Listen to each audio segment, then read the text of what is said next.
Ehud, welcome to Radio National Breakfast. Good morning. Thank you for having me. Can we just start with the latest news overnight on the Lebanese elections? Hezbollah failed to gain control, as many had predicted that they would win. Is this a serious setback for Hezbollah? That's a very serious setback for the Iranians and the Syrians as well, because Hezbollah was on record declaring that, one, they are not out to fight for more seats in parliament, in the Lebanese parliament. They were fighting to change the regime. That is, to turn Lebanon from a country which respects and abides by its armistice agreement with Israel and accepts the international border between Lebanon and Israel, to turn Lebanon into a confrontation state. That was one.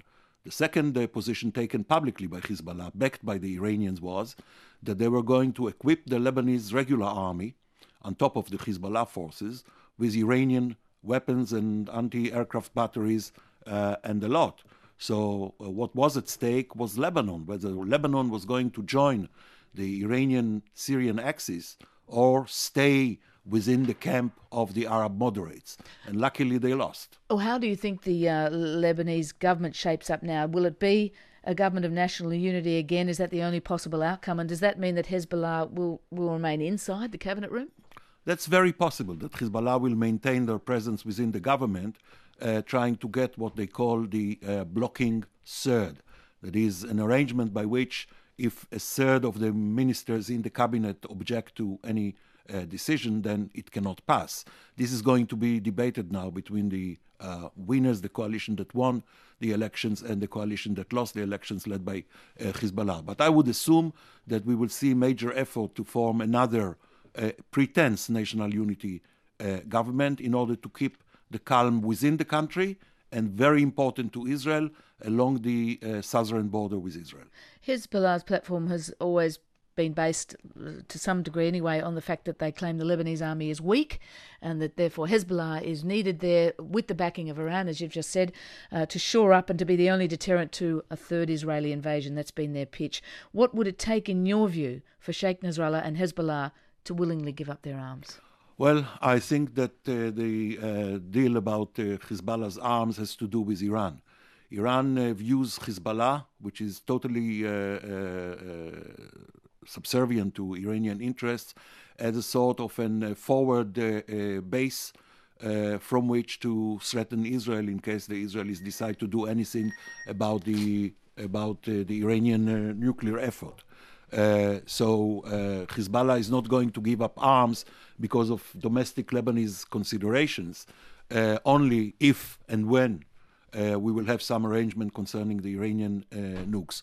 In fact, I can tell you, Fran, that during the war in 2006, the Iranians were extremely upset with Hezbollah for firing all those long-range missiles into Israel, because they did not deliver these weapons to Hezbollah in order to help an operation to kidnap Israeli soldiers. The Iranian argument to Sheikh Nasrallah himself was, we have given you these arms in order to be employed whenever Israel or the United States strikes at Iran. So I think this has to do more with Iran and less with Hezbollah itself. Well, can we go now to President Barack Obama's speech in Cairo last week? I think everyone agrees it was an incredibly powerful speech. What's the reaction been in Israel? Well, Israelis are seeing, quite frankly, that President Obama is moving just a bit, not more than a bit, away from the Israeli corner, which is fine. He's trying to strike a new relationship with the Arab world. He's trying to offer a hand of friendship to the Muslim world. But practically what he's doing, he's telling to the Islamist fundamentalist movements, such as the Muslim Brotherhood, Hamas being part of the Muslim Brotherhood, he's saying to them, if you are willing to drop violence, to drop terrorism, then the United States is willing to talk to you. And I think the most important aspect from an Israeli point of view of the Cairo speech last week was the fact that the Muslim Brotherhood, the Egyptian Muslim Brotherhood, were in the room, has accepted the invitation to listen to Obama, and their reactions to the speech by Obama were quite favorable. Let's just remind ourselves a little of that speech. President Obama, he'd already said that the bond of friendship between America and Israel remained unbreakable. That was the quote. But of the Palestinians, he said this. For more than 60 years, they've endured the pain of dislocation. Many wait in refugee camps in the West Bank, Gaza. They endure the daily humiliations, large and small, that come with occupation. So let there be no doubt, the situation for the Palestinian people is intolerable. And America will not turn our backs on the legitimate Palestinian aspiration for dignity, opportunity, and a state of their own. Now, we've never heard language like that from a US president before. It was talking about Palestine, Palestinians, directed at Israel, perhaps. There's clearly a new relationship in order here. That special relationship might be unbreakable between Israel and America, but perhaps not quite so special anymore. Do you think Israel is needing to listen and adapt? Well, I think that the first American president who spoke about the need to establish a Palestinian state and committed the United States to work towards the establishment of a Palestinian state was President Bush. There is nothing new. I will go beyond that and say that the establishment of a Palestinian state in peace and for peace is a main strategic interest of the State of Israel. The problem so far has been that the Palestinians were running away from statehood, that the Palestinians are saying to us silently, but we can hear that. They are saying to us either a runaway statehood, for which they do not pay the full price in peace, or they are running away from statehood.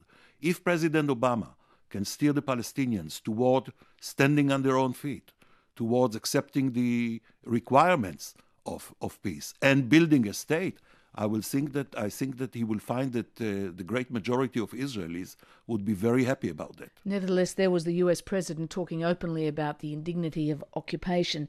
Isn't there pressure directly from that speech and the private conversations on Prime Minister Netanyahu, who has refused publicly to talk about a Palestinian state, a two-state solution?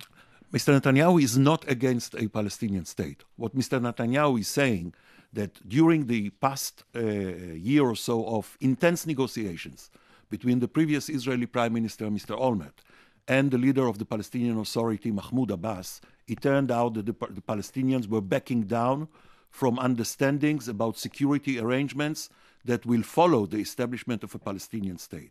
That is, we have a situation here in which Mr. Abbas, so well-liked and popular in the West and in Israel too, has been backtracking on commitments made already by his predecessor, not very well-liked in the West, Chairman Yasser Arafat. So what Mr. Netanyahu is saying, okay, two-state solution, let's understand what we are talking here about first. Because the backtracking of Mr. Abbas during the negotiations with Olmert from previous commitments was quite dramatic.